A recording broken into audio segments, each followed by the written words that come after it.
ভাইয়া মানে যে আপনার রমজান মাসে ইফতারের পরে, এটা হচ্ছে কি আপনার 4 এপ্রিল রমজান মাস ইফতারের পরে আমার ফ্রেন্ডের কবুতর যায় ওই বাসায়। তো ওইটা নিয়ে ছোটখাটো তর্কের থেকে ওর দল মারামারি করে, সাথে আমার ফ্রেন্ডের মাকে মারধর করতেছিল।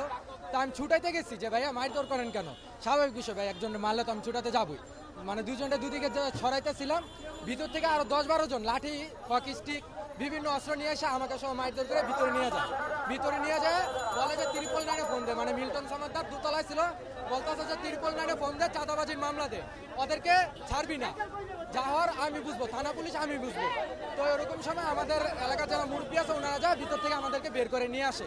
মানে মিল্টন সমাদার মানে ওনার একটা যে সমাজসেবার নামে উনি সন্ত্রাসী করতো, ভিতরে একটা সন্ত্রাস গ্রুপ তৈরি করে রাখছে 1920 সালে। হ্যাঁ, আমাকে মারধর করতে, লিখিত অভিযোগ করা আছে, আমাদের লিখিত অভিযোগ করা আছে, কিন্তু কোনো অ্যাকশন হয় নাই মিল্টন সমাদারের বিরুদ্ধে। কোনো থানা পুলিশ কি বলছে আপনাদের?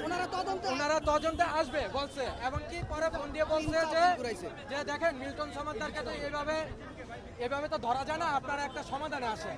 তো আমরা বলছি ভাই আমরা মাইর খেয়েছি, অন্যায় ছাড়া মাইর খেয়েছি, আমরা যদি সমাধানে যাই তাহলে তো সমাধান, এটা তাহলে আর আপনাদের কাছে বলার কি আছে, তাহলে তো আমরা চুপচাপই থাকতাম। এখন আমরা এক কথা শেষ, উনি এই সমাজসেবার নামে সন্ত্রাসী করছে এলাকায়, একটা আতঙ্ক ছড়াইছে এলাকায়। আমরা চাই ওনার ফাঁসি হোক।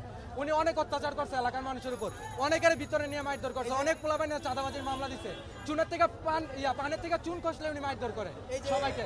এবং কি ভিতর থেকে আমরা অনেক সময় মায়ের শব্দ পাইতাম, মানে অনেক শব্দ পেয়েছি ভিতরে যে উনি মারধর করে। ওই যে বৃদ্ধাশ্রমে বিদ্যাদেরও উনি মারধর করে, ভিতরে নিয়ে যে মারধর করছে এরকম অভিযোগ আমরা অনেকেই জানি।